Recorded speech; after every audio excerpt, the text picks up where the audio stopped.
la grâce et la paix de notre Seigneur Jésus-Christ vous soient multipliées. Je signale déjà que nous sommes en direct. Nous sommes à notre premier rendez-vous DDC de cette année 2024. Et c'est toujours un honneur et un privilège pour nous de participer à l'œuvre de Dieu, d'accomplir ce pourquoi il nous a envoyés. Je commencerai simplement le rendez-vous d'aujourd'hui par souhaiter les meilleurs vœux à toutes et à tous ceux qui nous suivent de Dubaï, de la France, de l'Italie, des États-Unis, ceux qui nous suivent du Mali, du Cap-Vert, et qui nous suivent aussi du Ghana, de tous ces pays que je cite là. Nous avons des gens qui nous suivent et qui nous font du bon retour avec des témoignages. Et c'est toujours un honneur pour nous de savoir que vous pouvez rester connectés, vous restez là à nous suivre, à recevoir la parole de Dieu, à voir la grâce de Dieu se multiplier. Alors cette année est pour nous une année de multiplication, une année de possession, une année de croissance stratégique. Pour le DDC, ça sera formidable encore. Nous allons aller dans des profondeurs. Cette année, vous verrez Dieu vous bénir d'une certaine manière. Vous verrez Dieu vous bénir d'une certaine manière. L'Église en général connaîtra une grande croissance, une grande bénédiction. Et les enfants de Dieu à des positions stratégiques seront établis, élevés. Et nous aurons à faire face aussi à beaucoup de défis, surtout au défi de la foi. Garder la foi, ne pas tomber dans la séduction, rester ferme, attaché, ne pas être ballotté par tout vent de doctrine, mais rester fondé et enraciné, n'est-ce pas, sur Christ qui est la vérité. Alors, que la paix de Dieu dans vos maisons, la paix de Dieu dans votre bureau, dans tout ce que vous entreprenez, que la révélation de l'Esprit de Dieu soit assez manifeste. On aura beaucoup d'innovations dans DDC, n'est-ce pas, de cette année. On aura beaucoup d'innovations, je tiens à vous le dire. Déjà, nous rendons grâce à Dieu pour l'atmosphère des miracles. L'atmosphère des miracles, on a vu des témoignages, des guérisons, d'infections pulmonaires, de poumons les gens qui étaient essoufflés sont guéris. On a vu des témoignages de déblocage, n'est-ce pas, des papiers qui étaient bloqués depuis longtemps par des paroles prophétiques des gens. C'était automatique, pratiquement automatique. Je me souviens le 27 décembre, une dame m'a aussitôt envoyé un témoignage.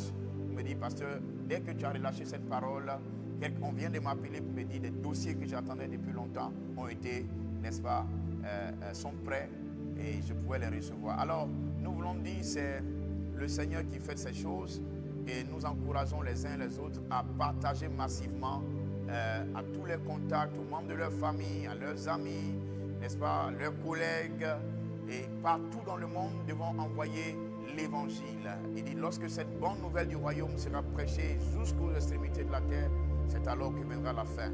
Alors nous voulons bénir le Seigneur, nous voulons célébrer le Seigneur, nous aimons le Saint-Esprit et sans lui, nous ne pouvons rien faire. D'ailleurs, nous ne voulons rien faire sans lui. Et le DDC d'aujourd'hui est sous l'égide, le sceau de l'Esprit de Dieu qui nous conduira durant cette année à faire des exploits divins, à accomplir des choses, non point selon notre désirata, selon notre volonté, mais selon la volonté de Dieu. Être des sources de bénédiction extraordinaires pour des vies.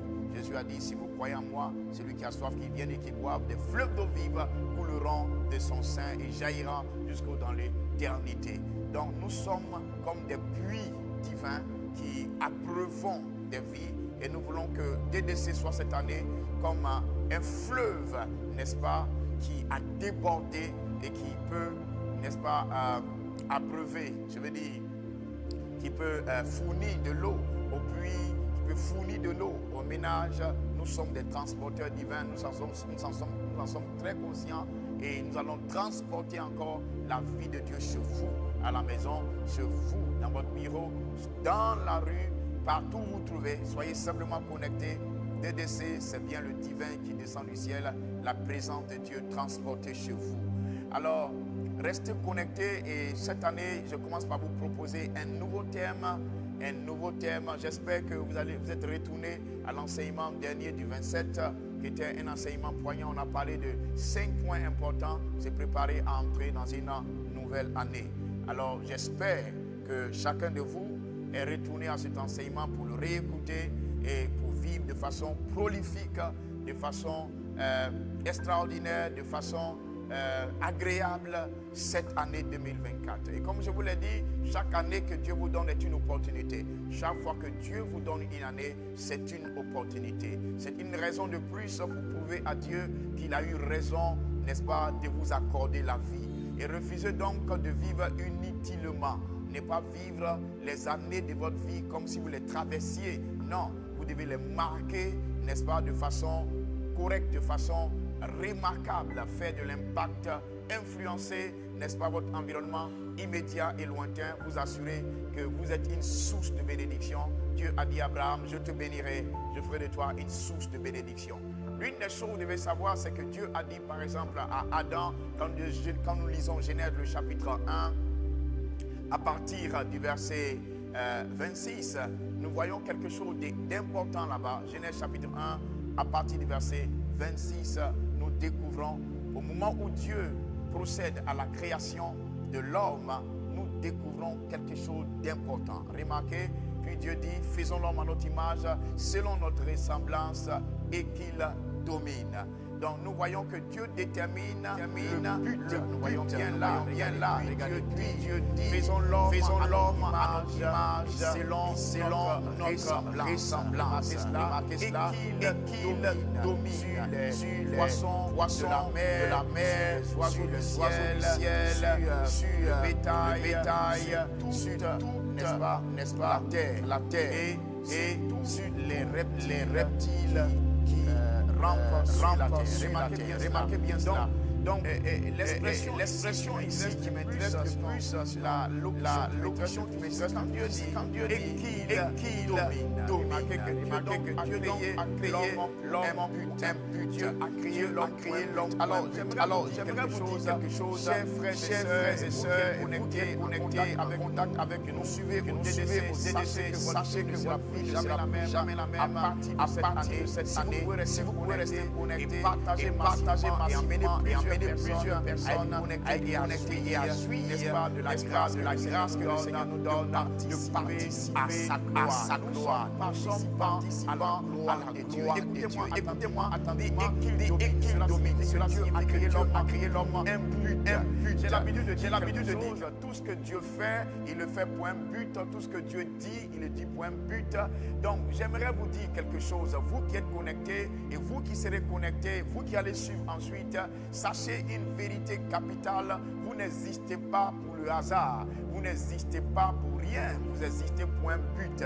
La compréhension de cette réalité est si capitale et elle est déterminante pour votre vie d'impact, votre vie d'influence, votre succès, votre réussite sur la terre dépend de votre compréhension de la réalité selon laquelle Dieu vous a créé pour un but. Dieu ne vous a pas créé parce qu'il avait juste besoin de créer quelqu'un. Non, Dieu vous a créé parce que Dieu avait quelque chose à réaliser avec vous. Et sachez-le bien, qui que vous soyez, où que vous soyez, quel que soit ce que vous êtes, ce que vous avez ou ce que vous n'avez pas, avez-vous un diplôme, n'avez-vous pas un diplôme, êtes-vous qualifié, n'êtes-vous pas qualifié, qui que vous soyez, quel que soit votre statut social, où que vous vous trouvez, que vous soyez né dans une famille pauvre ou une famille riche, soyez né dans le tiers-monde ou encore en Occident, où que vous soyez sur la planète Terre, vous devez savoir une vérité, Dieu vous a créé pour un but, vous existez pour un but, vous n'existez pas pour le hasard. Donc votre vie ne peut pas être l'apanage d'un hasard, le mélange d'un hasard, un cocktail d'hasard. Non, votre vie est la réalité d'un but, d'un projet de Dieu. Vous êtes un projet divin. Vous avez un but, vous avez une raison pour laquelle vous existez. Alors, ignorer ce fait que beaucoup de gens sont des vagabonds sur la terre.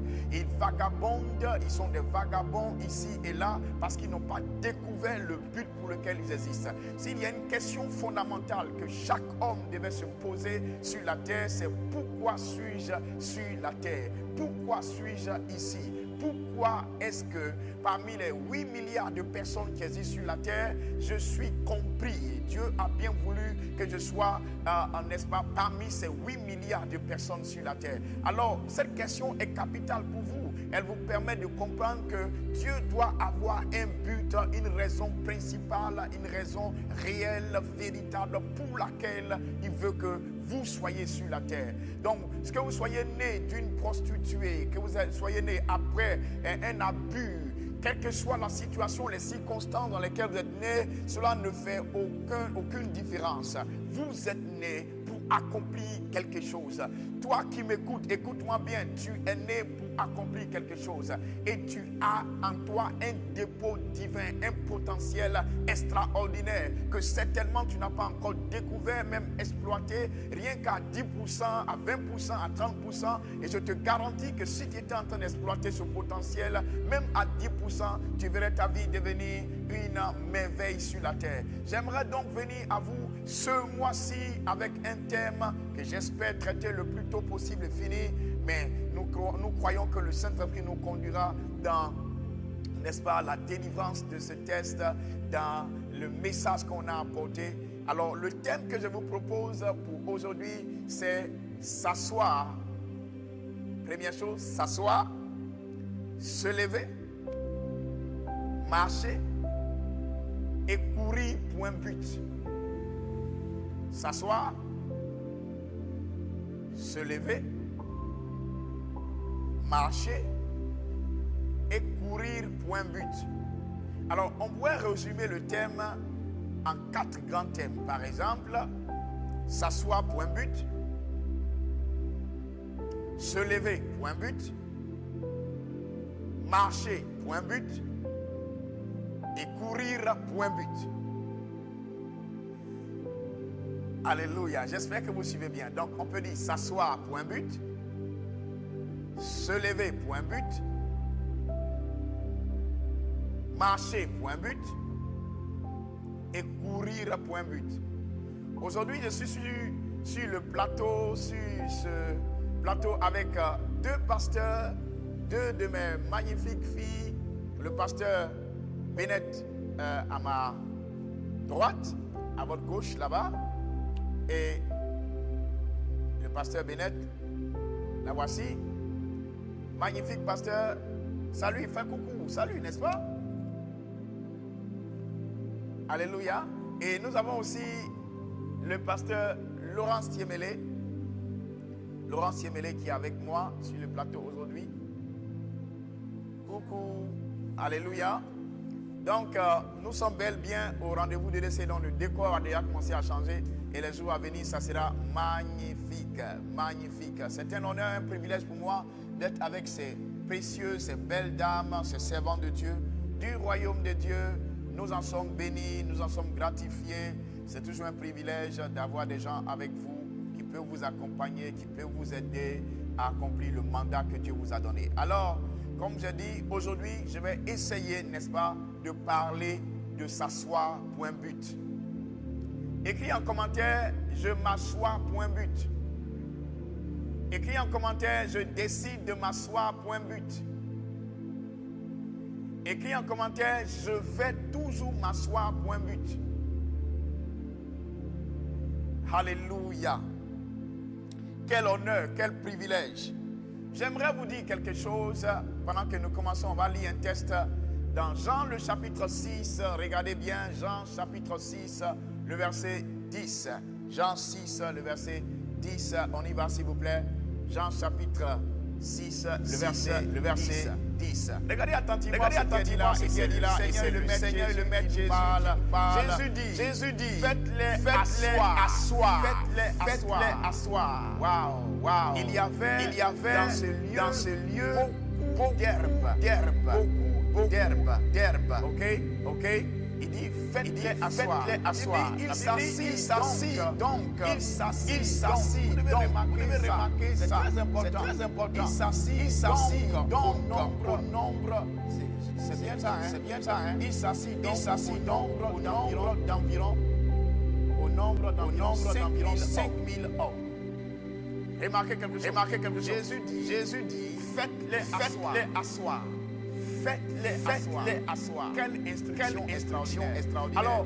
Alors, gestuellement, j'aimerais vous expliquer que Jésus a passé 3 années dans le désert avec les gens. Les gens ont passé 3 jours à l'écouter, 3 jours d'enseignement, 3 jours avec eux. Et finalement, la multitude était assemblée et les gens avaient faim. Et les disciples disent, mais Seigneur, renvoie la foule maintenant. Il faut renvoyer la foule.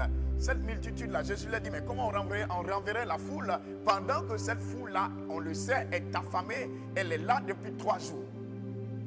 Alors, Jésus dit, donnez-leur à manger. Et les disciples se regardaient certainement l'un et l'autre et se rendirent vite compte qu'ils n'avaient pas assez pour donner à manger à ces 5000 hommes. Et sachez bien, quand on dit 5000 hommes, on n'a pas ajouté les femmes et les enfants.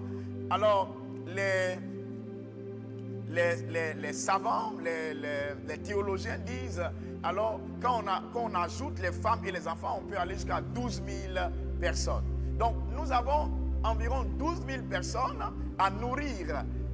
12 000 personnes environ à nourrir. Et Jésus dit aux disciples, donnez-leur vous-même à manger. Alors cette instruction révèle quelque chose d'abord. La conscience du potentiel que nous avons souvent, dont on n'est pas conscient. Le grand potentiel que nous avons, on n'est pas conscient souvent de ce grand potentiel. La capacité que nous avons de faire des choses extraordinaires qui peuvent dépasser la compréhension des gens. Et Jésus leur dit, donnez-leur à manger, donnez-leur à manger. Écoutez-moi, qui parle? C'est Jésus. Jésus connaît bien la capacité de ses disciples, il sait ce qu'ils ont et ce qu'ils n'ont pas. Mais Jésus a osé leur dire, donne-leur à manger. J'aimerais te dire, toi qui es en train de m'écouter, Jésus est en train de te dire, tu as la capacité de donner à manger à plusieurs. Tu as la capacité de nourrir plusieurs.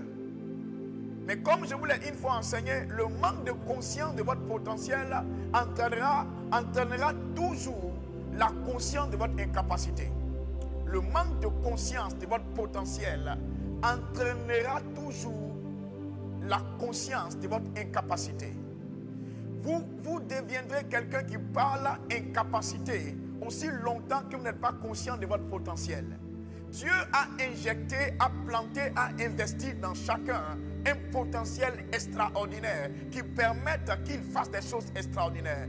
Mais tant que vous n'êtes pas conscient que vous avez un potentiel, vous ne pouvez pas accomplir de grandes choses. Jésus leur dit, donnez-leur vous-même à manger. Et si Jésus leur dit, donnez-leur vous-même à manger, c'est parce que Jésus sait qu'ils ont la capacité de le faire. Chaque fois que Dieu vous demande de faire quelque chose, c'est parce que Dieu a préalablement investi en vous la capacité de faire cette chose. Je dois le répéter s'il vous plaît. Chaque fois que Dieu vous demande de faire quelque chose, c'est parce que Dieu a préalablement investi en vous la capacité de réaliser cette chose. Autrement dit, Dieu ne vous demandera jamais de faire quelque chose s'il ne vous a pas donné la capacité, le pouvoir au préalable. Ne permettez jamais à personne de vous dire vous êtes incapable. Ne permettez jamais à personne de vous dire vous ne pouvez pas le faire. Non, l'apôtre Paul est devenu tellement conscient de cette réalité qu'il est arrivé à dire je puis tout par celui qui me fortifie. J'aimerais te dire quelque chose. Tu peux le faire. Quel que soit le défi qui est devant toi. Je ne sais pas quel est le défi. Pour les disciples, on s'est nourrir 12 000 personnes. Malheureusement, ils ne sont pas vus capables de le faire. Pendant qu'ils avaient la capacité, s'ils n'avaient pas cette capacité, le Seigneur ne leur aurait pas demandé de nourrir ces gens. Malheureusement, ils n'ont pas utilisé cette capacité.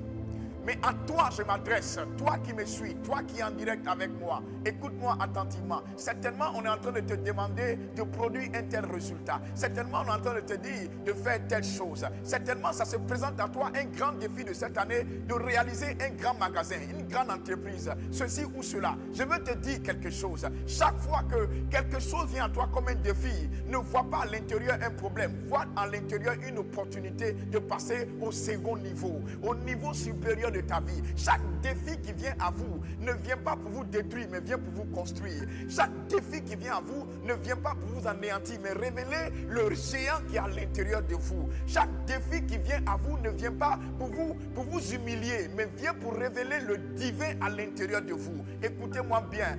Regardez quand les Madianites ont asservi, ont dominé, ont gouverné, ont commandé, ont rendu esclaves les Juifs pendant 7 ans, au temps de Gédéon. Remarquez que la Bible dit, Gédéon était, n'est-ce pas, sous l'arbre, en train de battre du froment. Il était simplement un boulanger. Gédéon a nourri ces gens, ces Madianites, avec la force, le potentiel, la capacité que Dieu lui a donnée. Il a nourri ces gens pendant 7 années. Je veux te dire, ne prends pas cette année 2024 pour nourrir tes ennemis. Ne prends pas cette année 2024 pour nourrir tes adversaires. Nourris leur joie, nourris leur paix, nourris leur espoir, nourris leur projet. Non, ne continue pas à travailler pour les adversaires, méprisant le projet que Dieu a investi en toi, méprisant la grâce que Dieu a investi en toi. Regardez quelque chose. Gédéon pouvait regarder ces Madianites, les voir comme des montagnes, les voir comme des choses impossibles, les voir comme ceux qui ne peuvent pas conquérir, ils ne peuvent pas dominer, ils ne peuvent pas les vaincre. Il y a des choses qui se présentent à vous dès le premier mois de cette année et qui se présentent à vous comme des choses qui sont impossibles à réaliser et qui vous donnent déjà de douter de l'année, de douter de votre potentiel, de ce que vous pouvez faire cette année. Ne permettez pas à ces choses de vous dire tu ne peux pas. Dites-leur je suis capable. Celui qui est en moi est plus grand que celui qui est dans le monde. Le projet que Dieu a investi en moi, je vais le réaliser. Gédéon s'est regardé et il s'est vu incapable de stopper les Madianites. Je veux te dire, la raison pour laquelle ces Madianites sont devant toi, ils peuvent se présenter sous diverses formes. Ça peut être sous la forme d'un défi, sous la forme d'une attaque, sous la forme d'une maladie, quel que soit leur nom. Je veux te dire quelque chose. À l'intérieur de toi, il y a quelqu'un, il y a le Saint-Esprit, il y a le divin. Il dit, celui qui est en vous est plus grand que celui qui est dans le monde. En 1 Jean le chapitre 4, le verset 4, il dit, vous petits enfants, vous êtes des dieux et vous les avez vaincus. Pourquoi? Parce que celui qui est en vous est plus grand que celui qui est dans le monde. J'ai entendu quelqu'un dire Amen. Dis Amen et partage cette parole. Bénis quelqu'un, je t'en prie. Donc Gédéon se voit visité par le Seigneur. La Bible dit que l'ange de l'Éternel va visiter Gédéon et va lui dire, vaillant héros. Gédéon s'est regardé, il dit, moi, vaillant héros, moi, vaillant héros, comment tu peux m'appeler vaillant héros pendant que pendant 7 ans, je travaille à nourrir les Madianites? Dieu ne l'a pas demandé à Gédéon de nourrir les Madianites pendant 7 ans. Gédéon s'est cru obligé de nourrir ces Madianites pendant 7 ans parce qu'il n'a pas considéré le potentiel qu'il avait.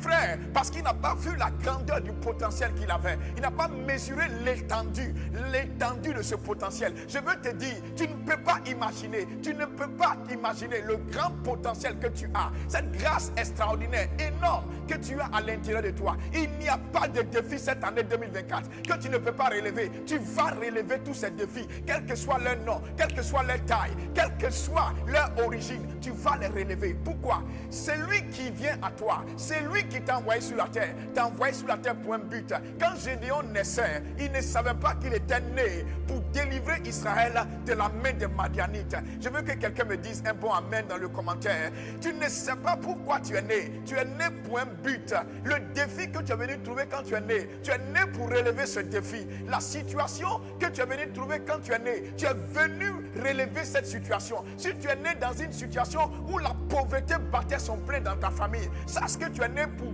rendre cette famille riche. Je veux te dire, si tu es né où la famille était, pendant que la famille était humiliée, rabaissée, rejetée, vue d'une mauvaise manière, je veux te donner une bonne nouvelle. Tu es exactement né afin de relever le visage de ta famille, relever le visage de ta génération. Tu es né pour accomplir quelque chose. Ne laisse aucun défi t'abattre, ne laisse aucun défi t'arrêter, ne laisse aucune situation te stopper. Tu es exactement la réponse de Dieu à la question de quelqu'un. Tu es exactement la solution de Dieu au problème que quelqu'un traverse. Ça peut être un peuple, une famille, une nation, un continent, une entreprise.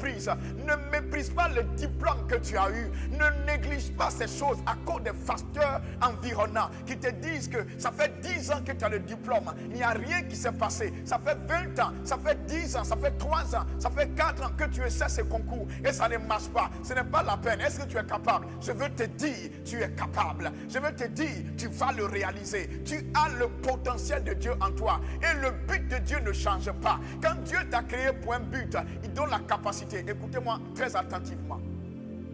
Le genre de matériaux utilisés pour vous façonner, pour vous créer, détermine le but pour lequel vous avez été fait. Je dois le répéter s'il vous plaît. Le genre de matériaux utilisés pour vous fabriquer détermine votre but. Ah, je vais le répéter encore parce que c'est important. Le genre de matériaux utilisés pour vous fabriquer, pour vous façonner, détermine votre but, détermine votre valeur, détermine votre capacité, détermine votre importance. Et vous savez quoi? La Bible dit, Dieu dit, faisons l'homme à notre image. Donc, la réponse que nous avons ici, c'est que Dieu sait utiliser pour fabriquer l'homme. Oh, je dois entendre l'amen. Quelqu'un doit écrire en commentaire, Dieu sait utiliser pour me fabriquer. Dieu sait utiliser lui-même pour me fabriquer. Il ne faut pas confondre la création et la formation. Il y a une grande différence entre la création et la formation. Dieu s'est utilisé pour créer l'homme, mais Dieu a utilisé la poussière de la terre pour former le corps de l'homme.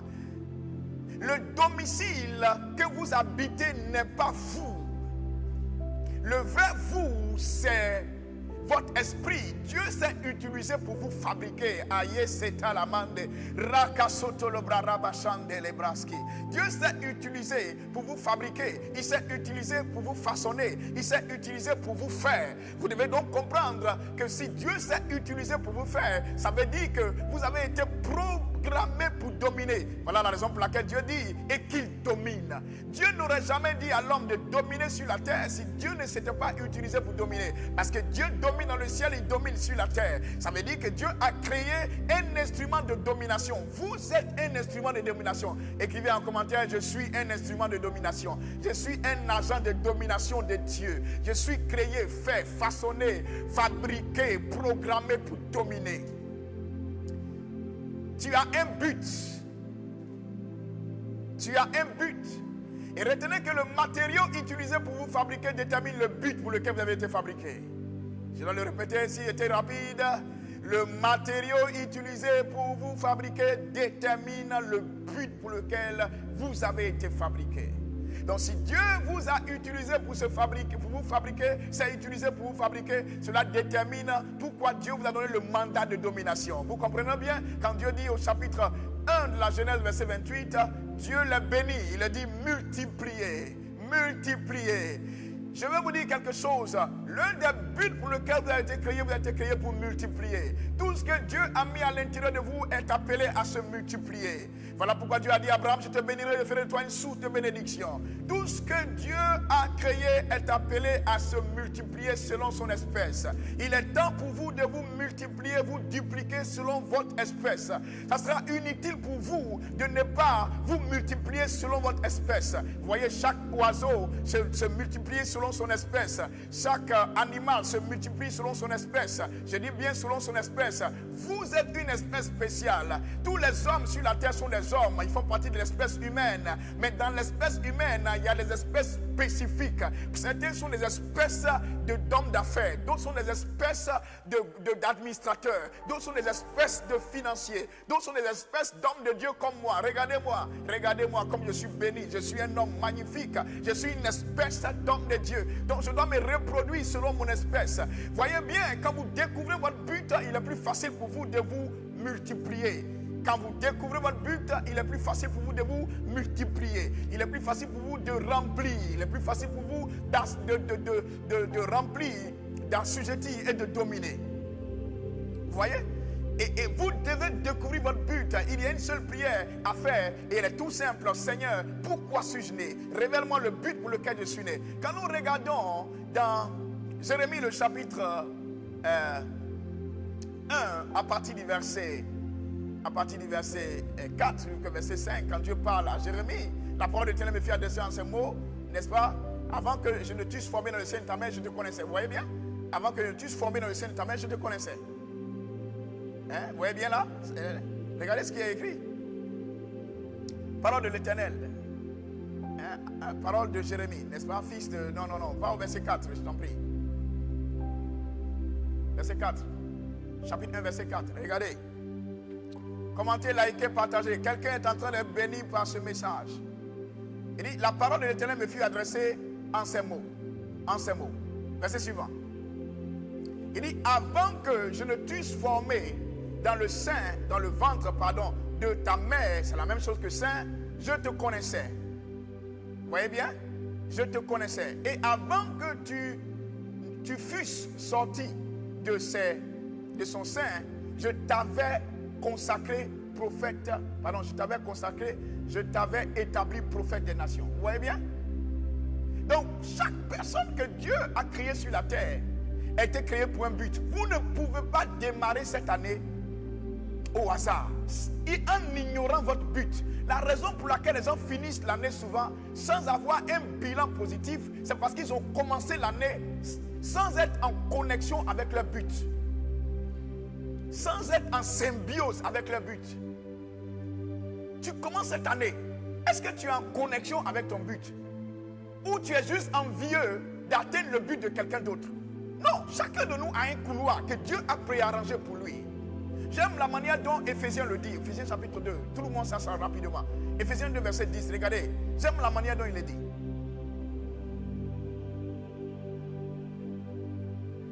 Oh, il faut partager, il faut liker. Aimer, liker. Partager, mettez les cœurs. Continuez à mettre les pouces, liker, partagez dans vos groupes, partagez. Ok, regardez ce qui est écrit à Éphésiens chapitre 2, voyez le verset 10. Il dit, car nous sommes son ouvrage. Waouh, j'aime ça. Car nous sommes son ouvrage. Écrit en commentaire, je suis l'ouvrage de Dieu. Je suis l'ouvrage de Dieu. Je ne suis pas n'importe qui. Je suis l'ouvrage de Dieu. Je suis exceptionnel, je suis extraordinaire. J'ai été façonné, fabriqué par Dieu. Dieu est mon architecte, il est mon fabricant, il est mon faiseur. Oh. Il dit, car nous sommes son ouvrage, ayant été créés en Jésus-Christ. Vous voyez bien? Ayant été créés en Jésus-Christ pour de bonnes œuvres. Vous voyez? Pour déterminer le but. Vous voyez? Le but. Pourquoi Dieu nous a créés en Jésus-Christ? Pourquoi Dieu a fait de nous son ouvrage en Christ?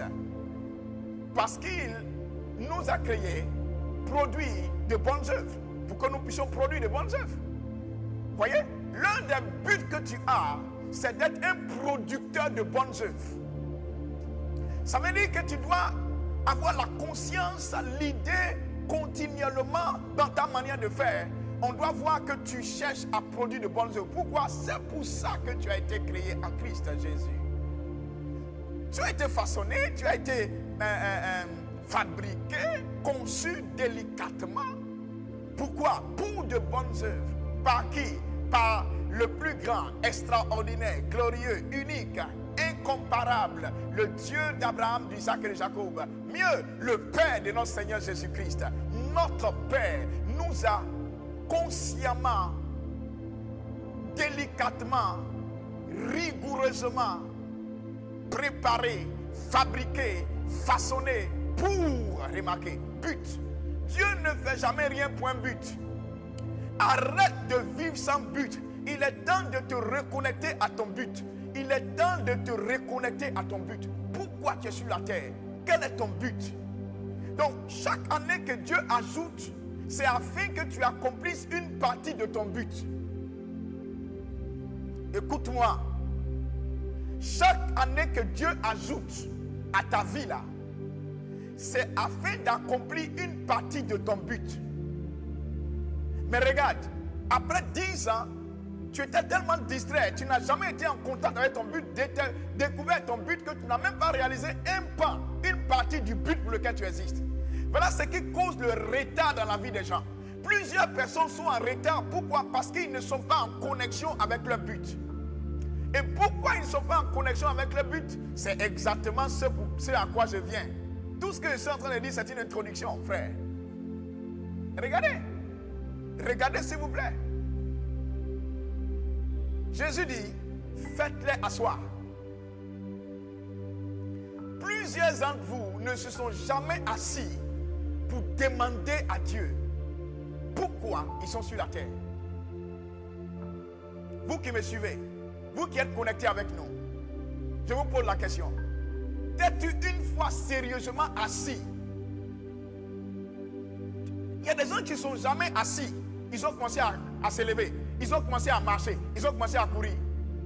Regardez simplement la vie d'un enfant. Vous comprendrez. L'enfant, il naît. L'enfant s'assoit.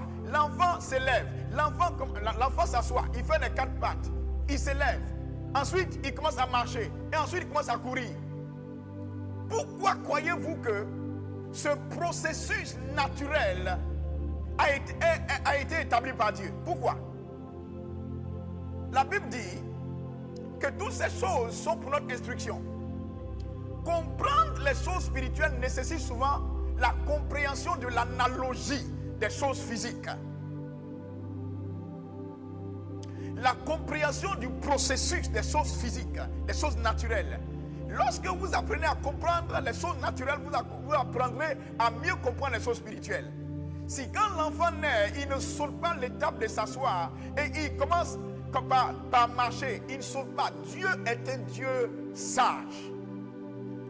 Il est la sagesse. Je crois que c'est mieux de dire comme ça. Êtes-vous une fois assis pour vous demander pourquoi j'existe? Quel est le but de Dieu? Vous commencez à courir dans l'année sans savoir quel est le but de Dieu pour vous pour cette année. Alors, comment pouvez-vous finir l'année avec un bilan positif? Comment? S'asseoir. S'asseoir, c'est l'une des choses que Satan empêche les gens de faire. Beaucoup de personnes ne s'asseyent pas parce que Satan n'a aucun intérêt à vous laisser vous asseoir. Je vous dis, l'une des choses qui est si importante dans votre vie, c'est apprendre à s'asseoir. Pourquoi est-ce que quand vous allez envoyer votre enfant à l'école, il y a un banc, il y a une table? Posez-vous la question, pourquoi il y a un banc, il y a une table? C'est afin de vous asseoir. Lorsque vous ne vous asseyez pas, vous ne réfléchissez pas. Celui qui ne s'assoit jamais n'apprend pas à réfléchir. Et beaucoup de gens ont déjà abordé l'année, à commencer à courir sans s'être assis et réfléchir, sans s'être assis et méditer, sans s'être assis et visualiser. Je vous ai dit ça le 27, vous vous souvenez de ça? S'asseoir. Tu as la bougeotte, tu es tout le temps en train de bouger dans tous les sens. Tu t'es jamais assis pour réfléchir à ta vie. Tu n'es jamais assis pour réfléchir à ta vie. Écoute-moi bien, s'asseoir coûte cher. S'asseoir coûte cher. S'asseoir montre que tu es quelqu'un qui est bien ordonné. S'asseoir te permet de te contrôler. S'asseoir te permet de te stabiliser. Vous n'avez jamais appris à vous asseoir. Jésus a dit quelque chose. Asseyez-vous, regarde ta vie. Tu t'assois jamais. Quand il dit t'asseoir, ce n'est pas juste la position venir s'asseoir sur une chaise, s'asseoir sur une table, s'asseoir quelque part. Non, ce n'est pas ça que je parle. S'asseoir, c'est une attitude intérieure de pouvoir être concentré à une place et pouvoir réfléchir, calculer, mesurer, évaluer. Nous comprenons ça quand nous voyons Jésus parler de s'asseoir. Regardez, au moment où Jésus demande aux gens, faites-les asseoir. Pourquoi il leur demande de faire asseoir? Regardez, il voulait multiplier les pains. Écoutez-moi, il y a des miracles, il y a des choses extraordinaires. Vous ne verrez jamais dans votre vie si vous n'êtes pas assis. Beaucoup de ministres de Dieu ne sont jamais assis au pied du maître pour apprendre, pour étudier. Ils ne sont jamais assis pour recevoir les instructions. Ils ne se sont jamais assis pour écouter l'Esprit de Dieu leur parler. Et ils ont commencé à courir déjà. Ils ont sauté l'étape de se lever, ils ont sauté l'étape de marcher et ils sont passés à courir. Regarde-toi. Le grand but, la grande vision que Dieu a réalisée avec toi, tu t'es jamais assis afin que Dieu t'enseigne. afin que Dieu te communique des principes. Écoutez-moi, aussi nombreux que nous sommes, Dieu a un but différent pour chacun. Il y a un but commun à tous. Dieu a créé tout le monde pour dominer. Mais le processus par lequel nous dominons diffère d'un individu à un autre individu. Chacun a un couloir particulier. Et tu as besoin de t'asseoir pour écouter Dieu, pour entendre Dieu. Tu as besoin de t'asseoir pour méditer la parole de Dieu. Vous voyez, vous ne pouvez pas méditer sérieusement debout. Vous méditez assis. Et vous voyez que Dieu a dit à quelqu'un comme Josué, il lui a dit que ce livre, la loi ne s'éloigne pas de ta bouche. Médite les jours et nuits.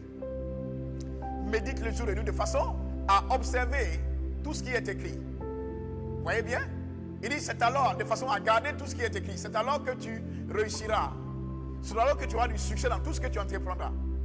Méditer exige s'asseoir. Tu n'as jamais médité sur le projet. Dès que le projet t'est venu à l'esprit, tu n'as jamais assis pour méditer dessus.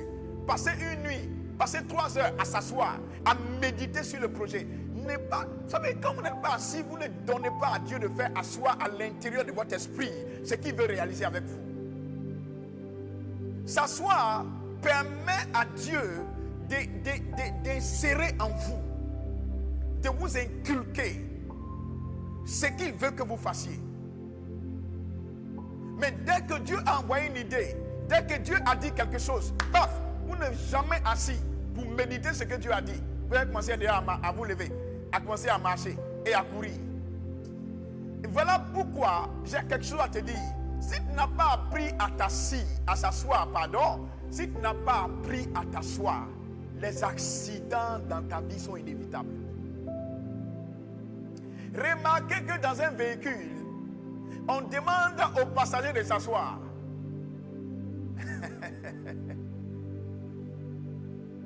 Dans un véhicule qui part d'un point A à un point B, on ne demande pas aux passagers de se tenir debout, on leur demande de s'asseoir. Pourquoi on leur demande de s'asseoir? C'est une condition importante pour atteindre la destination. Quelqu'un qui n'a pas appris à s'asseoir, c'est quelqu'un qui n'apprend pas à atteindre sa destination.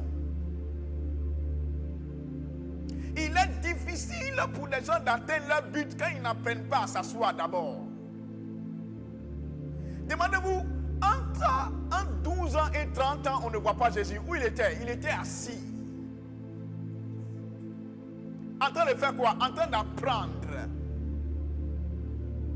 Tu ne t'es jamais assis pour apprendre. La meilleure position pour toi pour devenir un apprenti, un disciple, c'est de s'asseoir. Beaucoup de chrétiens sont tellement debout, ils sont zélés dans l'église. Debout, debout, debout, debout. Debout, debout, debout partout. Debout, debout. Ils ne sont jamais assis pour apprendre la parole de Dieu. Jamais assis pour entendre les conseils de l'esprit. Jamais assis pour être enseigné, pour être instruit. Quand il vient à l'église, la seule chose qu'il veut, il est debout. Il veut un miracle. La seule chose qu'il veut, il est debout. Il veut un mariage. Ce qu'il veut, il est debout. Il veut un voyage. Il ne veut pas s'asseoir pour que Dieu lui inculque sa parole. Quand vous refusez de vous asseoir, vous allez développer l'instabilité. Regardez la chaise sur laquelle vous êtes assis. La chaise à 4 pieds. S'asseoir permet de développer en vous la capacité de développer quoi? La stabilité. Quelqu'un qui n'a pas appris à s'asseoir, c'est quelqu'un qui sera instable. Si tu es quelqu'un qui n'aime pas t'asseoir pour réfléchir, t'asseoir pour apprendre, tu vas savoir que tu es quelqu'un, tu vas découvrir qu'il y a quelqu'un qui est instable. Instable dans tes choix, instable dans tes décisions. Aujourd'hui tu dis oui, demain tu dis non. Aujourd'hui tu es content, demain tu n'es pas content. Aujourd'hui tu dis je vais, demain tu dis je ne vais pas. Et pourquoi cette instabilité? Parce que tu n'as pas appris à t'asseoir. S'asseoir est une vertu. S'asseoir est une grâce. S'asseoir est une bénédiction. Demande à Dieu dans ta prière, Seigneur, aide-moi à m'asseoir. Parce que Jésus a donné l'instruction, il dit faites-les asseoir. Avant que je ne multiplie le pain, avant qu'il n'ait des ressources, avant qu'il n'ait des forces, avant qu'il n'y ait ceci, écoutez-moi, s'asseoir prouve l'ordre. Si vous n'êtes pas quelqu'un que vous asseyez, vous êtes quelqu'un qui est désordonné. Dieu n'investira jamais de grandes ressources là où il y a le désordre.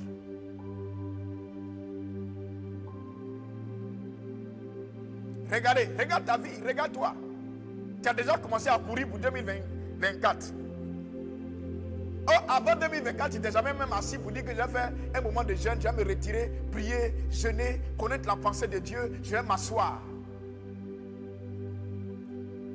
Assis-toi, c'est une sagesse. Personne n'envoie son enfant à l'école. Imaginez, vous êtes un père de famille, vous avez envoyé votre enfant à l'école, vous arrivez dans une salle de classe et vous trouvez votre enfant debout. Vous trouvez votre enfant debout dans la classe. Vous savez, quand les enseignants veulent punir un élève, l'une des choses qu'il fait, c'est le faire tenir debout. Parce qu'aucun élève n'apprend sérieusement en étant debout. Écoutez-moi. Vous vous punissez quand vous vous levez avant de vous asseoir. Apprenez la sagesse. Tu te punis lorsque tu te lèves sans t'être assis auparavant. Tu as besoin d'être assis au pied de l'Esprit de Dieu. Tu as besoin d'être assis au pied de la parole de Dieu. Tu as besoin d'être assis dans un moment de méditation, de tranquillité. Nous sommes dans un temps, dans une saison, dans un monde trop mouvementé. Les gens n'ont plus le temps de s'asseoir. Les chrétiens n'ont plus le temps de s'asseoir. Ils ne s'assoient jamais dans une église. Ils ne s'assoient jamais dans une église. Il est venu à l'église pendant 1 mois, 2 mois, 3 mois. C'est fini, il est allé dans une autre église. Il a quitté cette église, il est allé dans une autre église. Il a quitté ici, il est allé dans une autre église. Il a quitté, il est allé dans une autre église. En un an, il a parcouru 10 églises. Tu es étonné que ta vie n'est que comme un ballon qui vole. Le ballon qu'ils ont chuté, le vent l'emporte partout. Tu es étonné que ta vie est comme une paille. Tu es instable, tu n'apprends pas à t'asseoir. Pour qu'on te réprimande, pour qu'on te corrige, pour que tu réfléchisses. La meilleure position pour réfléchir, c'est s'asseoir. Si vous voulez produire dans votre vie la stabilité, vous devez apprendre à vous asseoir. Et pas s'asseoir au mauvais endroit. Parce qu'il y a un conseil qui nous est donné. Regardez le conseil qui nous est donné. Hein? Psaume chapitre 1. Regardez le verset 1. Regardez le conseil qui nous est donné par le psalmiste. Bien sûr, par le Saint-Esprit. Regardez le conseil. Continuez, likez, partagez. Likez, partagez. Likez, partagez. Dieu bénisse Madeleine, Madame Nonso, tu es connectée. Partagez, partagez. Amène-moi le texte. Oui. Il dit, heureux l'homme qui ne marche pas, regardez, ne marche pas selon le conseil des méchants. Regardez, il ne marche pas selon le conseil des méchants. Qui ne, regardez, s'arrête pas sur la voie des pécheurs. Écoutez encore. Et qui ne s'assied pas en compagnie des moqueurs. Ça veut dire qu'il y a un endroit où il faut s'asseoir. On ne doit pas te trouver n'importe où. Tu ne peux pas t'asseoir dans un maquis pendant une semaine, pendant chaque jour, et t'imaginer que tu vas vivre une vie agréable. Tu ne peux pas t'asseoir dans un lieu où on joue aux dames tout le temps et espérer que tu vas valoriser le diplôme que tu as eu. Tu ne peux pas t'asseoir en compagnie des moqueurs, des gens des fous, et t'imaginer que tu vas devenir quelqu'un qui est sage. Tu t'assois avec des soulards et tu t'imagines que tu vas devenir quelqu'un de lucide. Écoute-moi, tu ne peux pas t'asseoir avec des voleurs et tu vas t'imaginer que tu vas avoir une grande destinée. Peu importe, écoute-moi, peu importe la grandeur de ta destinée, ça commence par s'asseoir. Dieu peut t'avoir révélé des grandes choses qu'il veut faire avec toi, des grandes choses qu'il va réaliser dans ta destinée, dans ta vie. Mais si tu n'as pas appris à t'asseoir, Dieu n'a pas le temps de te parler. Dieu ne parle pas aux gens qui ne s'assient pas. Écoutez-moi, apprendre à s'asseoir. Écoutez-moi, je parle de s'asseoir, c'est une attitude spirituelle. C'est une attitude de tranquillité, de stabilité. Tu n'es jamais assis. Tu es agité à l'intérieur. Comme les flots de la mer, tu es ballotté ici et là. Tout le temps, les doutes, tout le temps, les doutes, la peur. Tu es aujourd'hui, qui est l'hésitation. Tu n'es pas assis. Il y a des gens qui chantent les amis comme ils chantent les habits. Ils ne sont pas assis. Ils chantent d'église comme on chante Jésus. Il n'est pas assis. Tu n'es pas assis. Tu as tout. Tu as pasteur, tu as prophète. Toi, dans ton église, ton pasteur, ton pasteur. Hors de l'église, tu as un prophète quelque part. Et puis, tu as un apôtre quelque part qui te suit. Et puis encore, tu as un docteur quelque part là-bas. Et puis encore, tu as un féticheur que tu suis quelque part là-bas. Et puis encore, tu as un voyant quelque part. Et puis encore, tu n'es pas assis. Le problème dans l'église de Jésus-Christ aujourd'hui, c'est que beaucoup de gens ne sont pas assis. Il n'est pas assis pour écouter la parole. Les gens n'ont pas le temps de venir s'asseoir au culte d'enseignement, au culte de dimanche, au culte de vendredi. Il n'a pas le temps de venir s'asseoir. Mais il a le temps de demander à Dieu de lui donner du pain. Jésus, avant de faire le miracle des pains, regardez ce qu'il a fait. Il dit, faites-les asseoir. Écoutez-moi, faites-les asseoir. Faites-les asseoir. L'une des raisons, il est fort probable que la raison pour laquelle cette visitation que tu attends, ce miracle que tu attends, cette bénédiction que tu attends n'arrive pas, c'est parce que tu n'es pas assis. Assis-toi, s'il te plaît. Assis-toi. Regardez, quand vous regardez, il y a conseil de ministres. Qui vous a dit, dans un conseil de ministres, les gens sont assis pour une réunion. Il faut s'asseoir avec des gens de qualité. Dis-moi avec qui tu t'assois chaque jour et te dirai ce que tu vas devenir. Tu n'es jamais assis avec un livre pour lire. Tu n'es jamais assis avec ta Bible pour la méditer. Tu n'es jamais assis à un culte d'enseignement. Tu n'es jamais assis. Tu n'es jamais assis. C'est dimanche, tu viens de tenir debout pour dire Alléluia, Amen. Je reçois la bénédiction. Tu n'es pas assis. Écoute. Dieu veut que tu t'asseyes dès le début de cette année. Assis-toi par rapport à ton but et lis un livre rattaché à tes objectifs. Assis-toi à côté d'un sage et écoute les conseils qu'il a à te donner. La parole de Dieu dit dans le livre de Proverbes, le chapitre 20, le verset 13, je crois. Celui qui marche avec le sage devient sage, celui qui marche avec le fou devient fou. On parlera de ça quand on parlera de marcher. Mais pour l'heure, il est important, je vais dans le sens de s'asseoir. Quand vous prenez la vie de la femme vertueuse, quand on parle de son mari, on dit son mari est assis au port de la ville. Et son mari est assis au port de la ville avec qui? Avec les anciens. Toi, tu es un homme, tu es un chef de famille. Tu es assis où? Tu es assis dans un bistrot. Tu es assis dans un nightclub. Et puis tu veux préparer quel avenir de quel enfant? La femme que tu as mariée là, la femme que tu as avec toi là, tu es sûr que tu es quelqu'un qui peut la conduire? Un homme qui n'est pas assis ne peut pas produire une famille assise. La raison pour laquelle il y a tant d'instabilité dans ta famille, c'est parce que tu es quelqu'un qui n'est pas assis. Deviens un père de famille qui est assis. Vous voyez, il y a une expression qui est utilisée dans nos sociétés aujourd'hui. Quand quelqu'un a les moyens financiers, quand quelqu'un a de bonnes ressources, on dit, ah, mon ami, il est assis, hein. C'est ça, non? Hein, les pasteurs?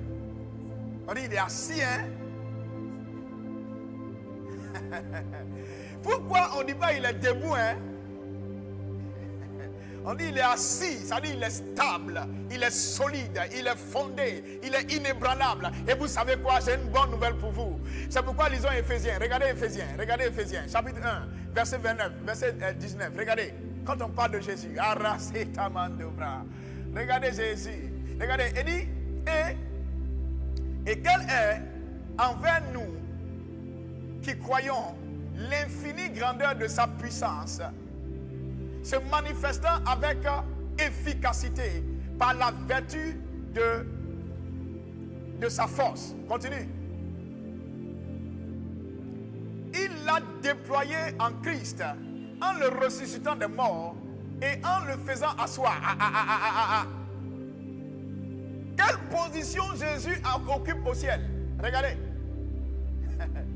Quelle position il occupe au ciel? Jésus est venu, il est mort à la croix, il a été enseveli, il est ressuscité des morts. Mais regardez quelle position il occupe au ciel. Personne ne règne debout, tu règnes assis. Allez-y me dire qu'un roi règne et on ne le trouve pas sur son trône.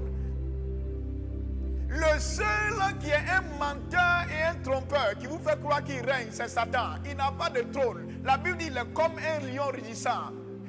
Il se promène par toute la terre. Il cherche qui il va dévorer. Mais toi, arrachate kabalo soto le bras. Toi, la Bible dit, Dieu t'a ressuscité avec Christ ensemble. Et il nous a fait asseoir. La position de Jésus au ciel, c'est la position assise, asseoir.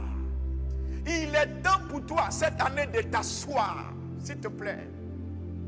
La raison pour laquelle tu as du mal à exprimer ton mandat de domination, de règne dans la vie, de succès, de réussite, c'est parce que tu n'as pas appris à t'asseoir. Tu es distrait par des belles femmes. Tu ne t'assois jamais. Tu passes d'une femme à une autre femme.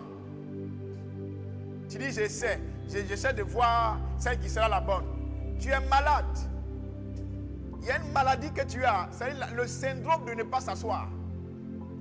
Et vous savez quoi? Si tu continues avec cette maladie de ne pas s'asseoir, tu ne verras jamais ton but s'accomplir. Demande à Dieu sa grâce de te délivrer de cette agitation inutile. Tu es assis, mais tu n'es pas assis avec les bonnes personnes.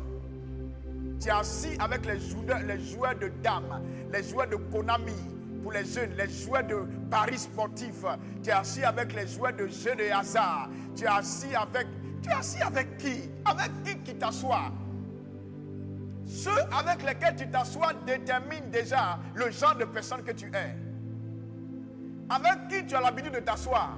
Où tu as l'habitude de t'asseoir? Regarde où Jésus est assis. Il dit, il a déployé l'infinie grandeur de sa puissance en le ressuscitant les morts et en le faisant asseoir à sa droite dans les lieux célestes. En le faisant asseoir à sa droite. Avez-vous entendu ça? Voilà pourquoi la position que Dieu nous a donnée, c'est la position assise. En Christ, nous avons la position assise. Dieu nous a donné la position assise. Malheureusement, il y a des gens qui sont à l'église, ils ne sont jamais assis.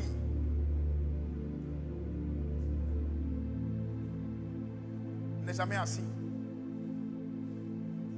Il est temps pour toi, le message que je t'apporte aujourd'hui, il est temps pour toi de t'asseoir pour atteindre ton but de cette année. Assis-toi, réfléchis. Regardons maintenant Luc. Pourquoi s'asseoir? Regardez, pourquoi s'asseoir? Pourquoi je dois m'asseoir? Regardez, Jésus nous donne une raison. Luc. Il dit, car lequel de vous, s'il veut bâtir une tour, ne s'assied. Avez-vous entendu? Tu veux bâtir une grande entreprise cette année? Je vais bâtir un grand commerce cette année. Je vais bâtir mon mariage cette année. Je vais faire ceci cette année. Je vais voyager cette année. Je vais atteindre tel niveau cette année. Je vais faire tel cette année. Oui, je vais faire ça. Oui, je vais faire ça. Oui. Mais regardez ce que Jésus dit. Car lequel de vous, s'il veut bâtir, je vais te dire, si tu veux bâtir une vie d'impact, une vie considérable, une vie bénie, une vie prospère, une vie d'influence, une vie de domination, de règne, une vie enviée et enviable, Jésus nous donne le secret. Il dit, quand tu veux bâtir une tour, peut-être que tu veux bâtir une maison inachevée, bon, il n'y a pas de problème. Hein? Si tu veux bâtir une vie inachevée, alors là, commence à te promener, ne t'assois pas. Mais Jésus dit, si tu veux bâtir une tour, l'une des choses qu'on découvre dans une tour, c'est qu'elle se lève. La construction va vers le haut. C'est ça. Elle monte. Donc Jésus dit, si tu veux construire une vie qui monte, une vie qui monte, une vie qui est vue, comme une ville qui est située sur une montagne, tu veux construire une vie qui domine, une vie qui commande, une vie qui ordonne, tu as besoin de t'asseoir. Ramène-moi le texte, s'il te plaît. Il dit, ne s'assoit d'abord. Regardez l'expression. Le mot d'abord indique la première chose. D'abord. Dieu est en train de nous parler aujourd'hui pour nous montrer un secret de faire de cette année 2024 une année de succès extraordinaire. Une année de règne extraordinaire. Une année de révélation de la vraie personne que tu es. Le secret, c'est apprendre à t'asseoir. Il dit, ne s'assied d'abord pour calculer. Vous voyez? Jésus dit, personne ne peut calculer debout. Jésus dit, si tu veux calculer, tu as besoin de t'asseoir. Tu as besoin de t'asseoir. Tu as besoin de t'asseoir. Avez-vous une fois vu une calculette suspendue dans l'air? La calculatrice là, quand vous voulez calculer, vous la tenez dans la main. Vous la faites asseoir pour calculer. C'est un message pour vous dire que si vous voulez calculer les choses dans votre vie, vous avez besoin de vous asseoir.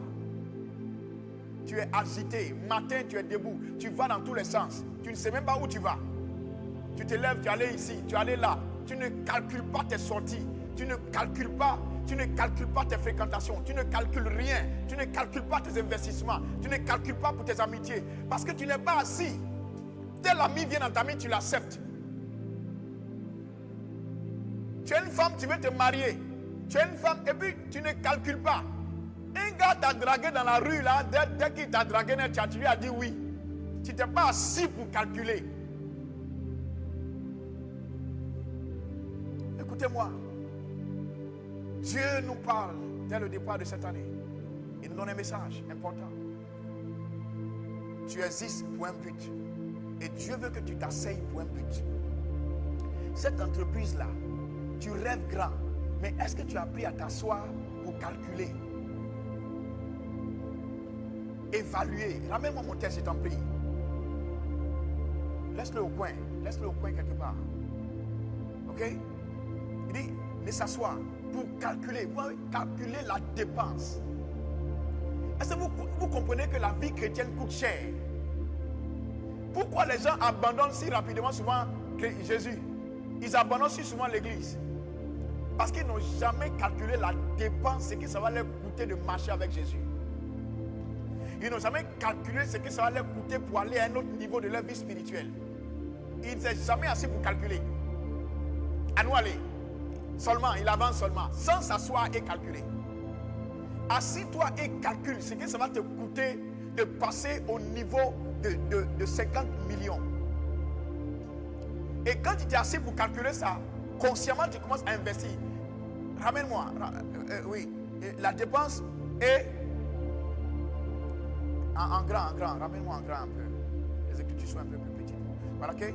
Il dit, la dépense, et voir s'il a de quoi. Regardez, il a terminé. Regardez. Tu veux commencer une vie, tu veux commencer une amitié. Tu n'es pas assis pour calculer. Cette amitié-là, est-ce que ça peut me conduire à atteindre mon but? Hein? Tu as tous les amis. Tout le monde est ton ami. Parce que tu n'es jamais assis pour calculer. Que tout le monde peut pas être mon ami. Écoutez-moi, tout le monde peut pas être votre ami. Votre but le détermine. Vous imaginez une poule qui veut faire amitié avec un aigle. Bon, c'est à vous de vous imaginer. Les deux volent, hein, mais ils ne peuvent pas être amis. Vous ne pouvez pas donc être amis. Pour choisir vos amis, choisissez votre ami par rapport à votre but. Voilà pourquoi apprendre à découvrir votre but est principal. Choisis tes amis par rapport à ton but.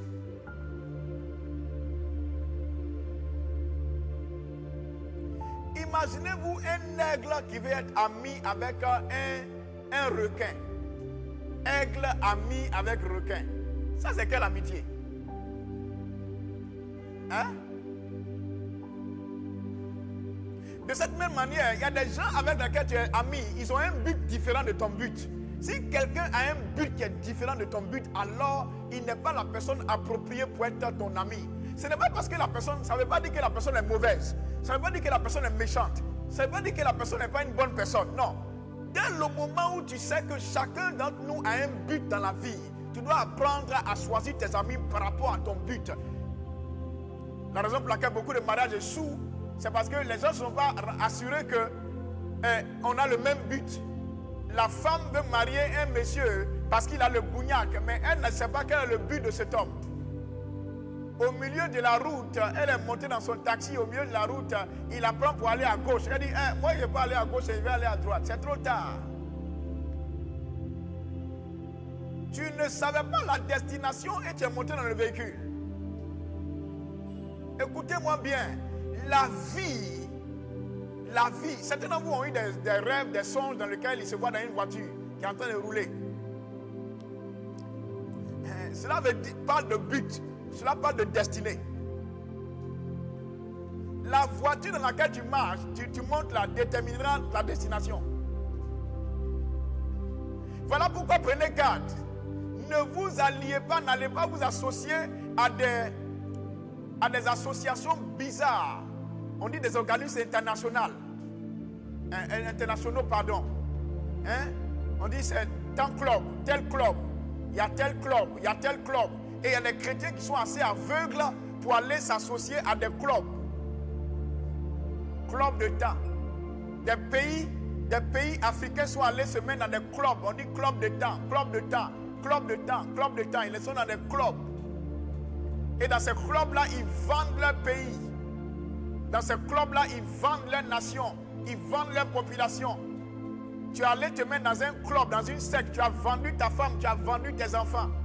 Tu es allé te mettre dans une secte. Tu étais mis avec un ami. Il t'a conduit à être brouteur. Regarde. Assis-toi et réfléchis à ta vie. Calcule les dépenses. Calcule les dépenses. Écoute-moi. Calcule les dépenses. Assis-toi. Tu as un but. Si vraiment tu as un but, que tu as découvert ton but, la première chose à faire dans cette année, assis-toi. Réfléchis à ton but. Calcule. Qui peut être avec moi? Qui peut pas être avec moi? Qui peut aller avec moi à tel niveau? Remarquez que quand Jésus voulait aller sur la montagne de la transfiguration, il n'est pas allé avec tous les disciples. Il avait un but.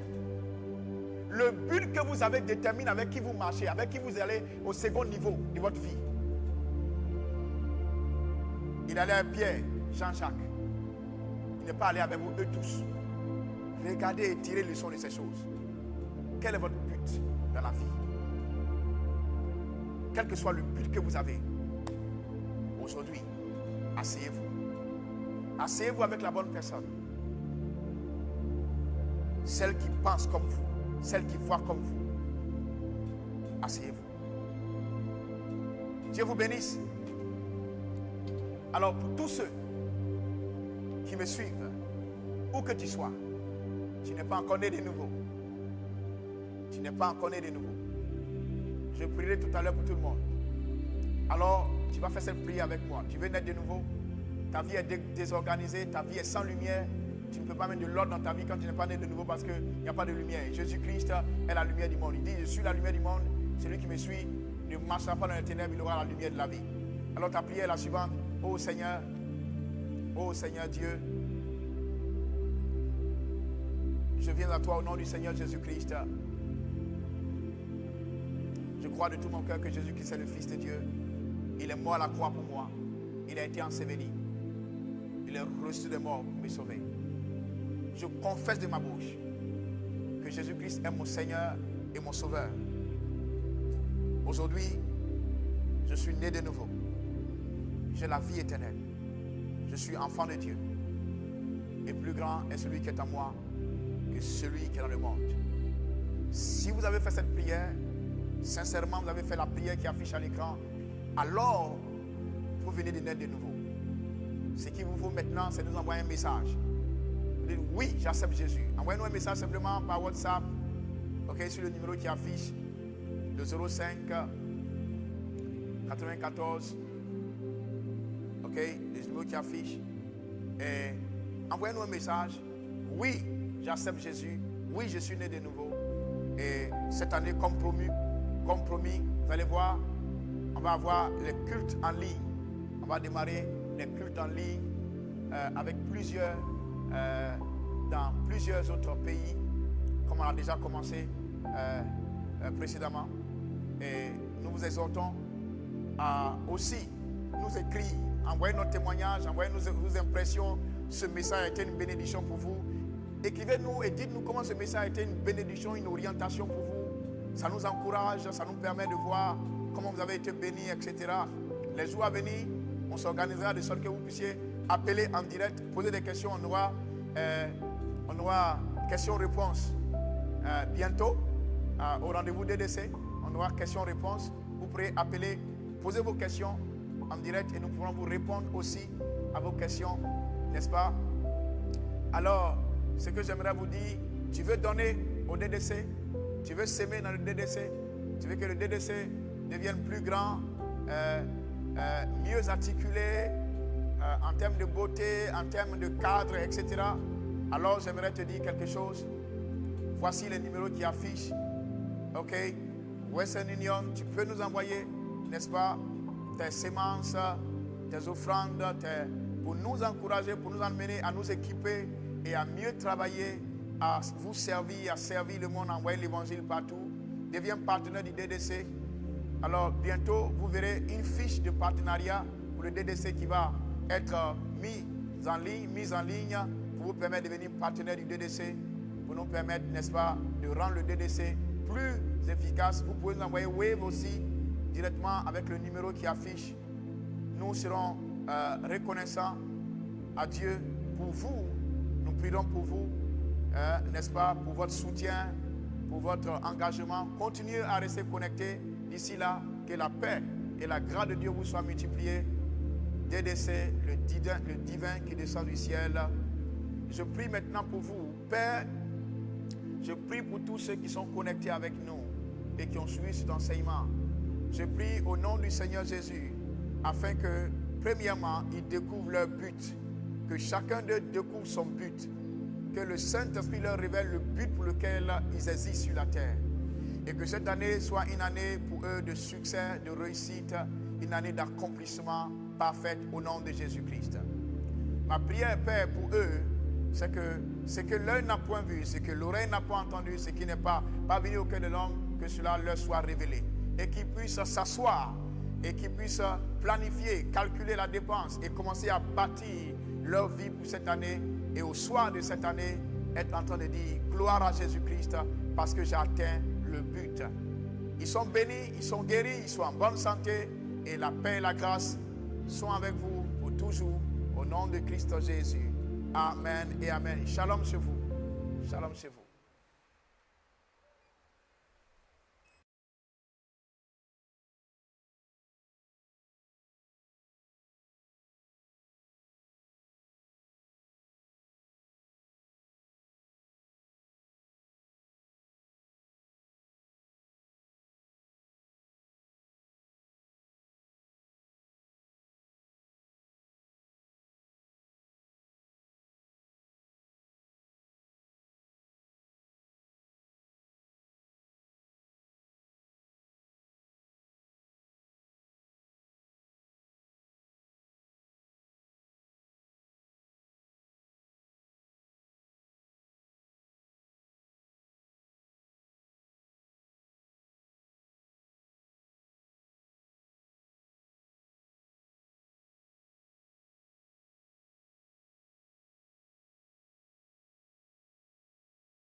Entrer dans une nouvelle année, c'est d'entrer dans une autre dimension. L'entrée dans une nouvelle année, c'est d'entrer dans une autre opportunité. L'entrée dans une nouvelle année, c'est d'entrer dans une nouvelle grâce.